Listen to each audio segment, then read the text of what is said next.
Ele viu que ele ia perder a eleição, o Bolsonaro, e ele falou, cara, eu preciso reverter esse quadro. Então o que ele fez? Deu um reajuste em agosto de 22, faltando 2 meses para a eleição, deu um reajuste do Bolsa Família e não pôs no orçamento de 2023. Então ele deu um reajuste só para a eleição. Depois que ganhasse ou perdesse, que se vire. Aí ele deu um calote nos precatórios, aprovou uma PEC para não pagar precatório acima de um determinado valor. Aqui são 52 bilhões, aqui 44 bilhões. Aí ele deu um calote nos governadores. Ele pegou o ICMS da gasolina e do diesel, tirou dos governadores, baixou o preço do diesel e da gasolina no período eleitoral, prometeu indenizar os governadores e ficou por isso mesmo, 45 bilhões. Bom, você soma tudo isso. Nós começamos 2023 com um déficit de 200 bilhões de reais. O Guedes, ele vinha fazendo um ajuste fiscal à moda antiga. O que quer dizer isso? Ajuste fiscal à moda antiga é você congelar o salário mínimo, não dar R$1 de aumento real para o salário mínimo. Você não corrigir a tabela do imposto de renda, que é uma forma perversa de aumentar imposto. É verdade. Porque você congela a tabela do imposto de renda, o pessoal vai ganhando um pouco mais por causa da inflação, por causa de algum reajuste salarial e vai caindo para dentro da malha da Receita Federal. A ponto de que quem ganhava R$2.000 já estava pagando imposto no governo Bolsonaro. R$2.000. Aí você congela funcionalismo público, professor, médico, enfermeira, não dá reajuste para ninguém. Vende umas estatais estratégicas, tipo Eletrobras, BR Distribuidora, refinarias da Petrobras, toda a malha de distribuição de gás do país, vai pondo dentro de dinheiro de caixa, vai dando a impressão que você está arrumando as contas. Só que você está represando as contas, porque quanto tempo você vai aguentar não dar reajuste salarial? Quantas estatais você vai ter para vender para fechar o caixa? Essa coisa acaba estourando uma hora. Mas ele vinha fazendo esse ajuste à moda antiga, como eu chamo. Bem ajuste neoliberal, bem ajuste fiscal em cima da base da pirâmide. O presidente Lula foi eleito com o slogan de botar o pobre no orçamento.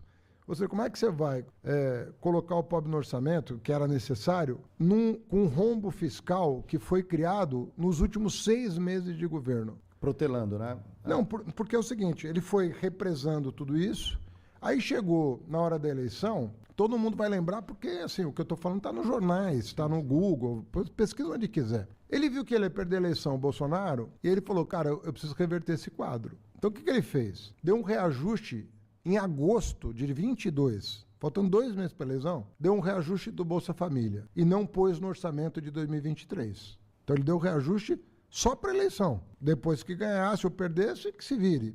Aí ele deu um calote nos precatórios, aprovou uma PEC para não pagar precatório acima de um determinado valor. Aqui são 52 bilhões, aqui 44 bilhões. Aí ele deu um calote nos governadores. O que quer dizer isso? Ele pegou o ICMS da gasolina e do diesel, tirou dos governadores, baixou o preço do diesel e da gasolina no período eleitoral, prometeu indenizar os governadores e ficou por isso mesmo, 45 bilhões. Bom, você soma tudo isso, mais o déficit estimado na própria lei orçamentária que ele mandou para o Congresso, de 60 e poucos bilhões, esse ele admitiu que ele ia fazer, nós começamos 2023 com um déficit de 200 bilhões de reais para pagar tudo isso aqui. Tivemos que aprovar uma PEC da transição para botar tudo isso aí para dentro do orçamento e poder pagar. Fizemos um acordo com os governadores, fizemos um acordo com o Supremo Tribunal Federal para pagar os precatórios, mantivemos os R$600 do Bolsa Família que não estava no orçamento manter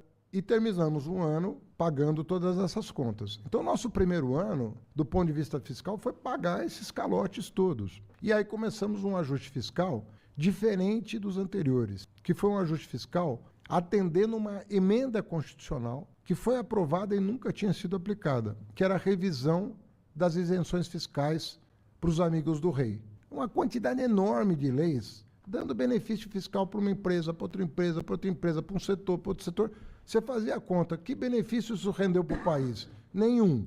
Tinha estudos do IPE, estudos da universidade mostrando que aqueles incentivos não eram úteis para o país, né? E outras barbaridades, do tipo não cobrar imposto sobre bet. Então você legaliza as bets e trata elas como se fosse Santa Casa de Misericórdia, não paga imposto nenhum. Bom, nós pegamos uma lista de benefícios fiscais absolutamente inadmissíveis e começamos a cortar. E aí nós começamos a equilibrar as contas, a pessoa fala, aumentou o imposto. Nós não aumentamos o imposto, nós cortamos benefícios fiscais que a academia, a universidade, o IPE, os órgãos de governo, o Tribunal de Contas já tinham dito que eram indefensáveis. Por exemplo, você tinha um fundo offshore, fora do país, você não pagava imposto. Você tinha um fundo familiar fechado, você não pagava imposto. A BET não pagava imposto. E dividendo, não pagava imposto. Você fala, pô, o trabalhador paga 27,5% no contra-cheque. Essa turma toda está aí nadando de braçada sem pagar imposto. Nós começamos a fazer um ajuste fiscal, reivindicando uma revisão desses benefícios e colocando ordem nas contas. O ano que vem, a LDO desse ano prevê um superávit de 0,5% do PIB. Então nós estamos saindo de 2 negativo para 0,5 positivo. Qual a diferença deste ajuste fiscal? Nós não fomos em cima do povo, que já estava no limite. 33 milhões de pessoas passando fome, uma porção de problemas.